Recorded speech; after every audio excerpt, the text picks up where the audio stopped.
శ్రీ గురుభ్యో నమః.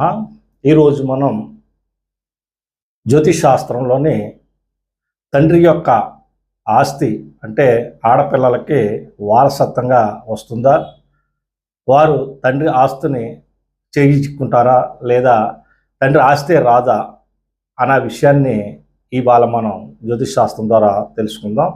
అలాగే ఈ రోజుల్లో సమాన హక్కు, అలాగే ఇద్దరు పిల్లలు ఉన్నప్పుడు ఒక అబ్బాయి లేదా ఒక అమ్మాయి ఉంటే అబ్బాయికి ఆస్తి విషయంలోని ఎంత హక్కు అయితే ఉంటుందో అలాగే అమ్మాయికి కూడా హక్కు ఉంటుందని చెప్పేసి మనకి చట్టం కూడా ఉంది.